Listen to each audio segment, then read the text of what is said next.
क्या बीजेपी अध्यक्ष जेपी नड्डा द्वारा आरएसएस को लेकर दिए गए बयान का खामियाजा अब प्रधानमंत्री नरेंद्र मोदी को चुकाना पड़ रहा है?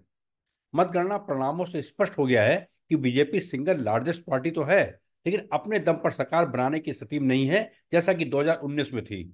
आज, कल या परसों कभी भी किसी सहयोगी दल ने आंखें ततेरी तो मोदी जी को गठबंधन धर्म निभाते हुए अपनी नजरें झुकानी पड़ेंगी। आपको याद दिला दें कि बीच चुनाव जेपी नड्डा ने इंडियन एक्सप्रेस को दिए एक इंटरव्यू में बोला था कि भाजपा अब उस समय से काफी आगे निकल चुकी है जब उसे राष्ट्रीय स्वयंसेवक संघ की जरूरत पड़ती थी। भाजपा अब सक्षम है और अपने कामकाज खुद संभाल सकती है। जेपी नड्डा यही नहीं रुके थे, वह यह भी बोल गए थे कि आरएसएस एक वैचारिक संगठन है और वो अपना काम करती है।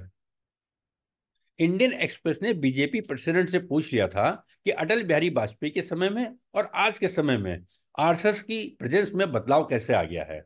इस पर जेपी नड्डा के बड़े बोल ये थे कि शुरू में हम अक्षम होंगे, थोड़ा कम होंगे, तब हमें आरएसएस की जरूरत पड़ती थी, किंतु अब हम बढ़ गए हैं, सक्षम है, तो बीजेपी अपने आप को चलाती है। इस पर भाजपा अध्यक्ष से पूछा गया, तो क्या अब आपको आरएसएस की जरूरत नहीं है? तो उनका तर्क देखिए, भाजपा बड़ी हो चुकी है, उसके पास अपने काम और दायित्व हैं, जबकि राष्ट्रीय स्वयंसेवक संघ एक सामाजिक और सांस्कृतिक संगठन है और हम राजनीतिक संगठन। यहाँ पर हमें आरएसएस की जरूरत का नहीं है। आरएसएस वैचारिक रूप से अपना काम करती है और हम अपना। बीजेपी प्रेसिडेंट ने इंटरव्यू दिया था केवल इंडियन एक्सप्रेस को, लेकिन यह सभी न्यूज चैनलों, सभी अखबारों और सोशल मीडिया पर तेजी से फैला। उस समय बीजेपी ने सोचा भी नहीं होगा कि उनके अध्यक्ष का यह बयान चुनाव परिणामों पर कुछ असर डाल पाएगा।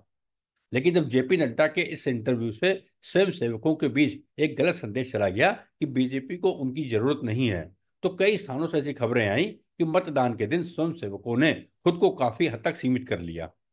इन खबरों की पुष्टि अब चुनाव परिणामों ने खुद कर दी है। एक बात और साफ हुई है कि दूसरी पार्टियों से आयातित नेताओं के दम पर बीजेपी खुद को सक्षम मानने लगी थी, किंतु अब उसे अपनी उस जमीन का आदर करना होगा जहां उसकी जड़ें समाई हुई हैं।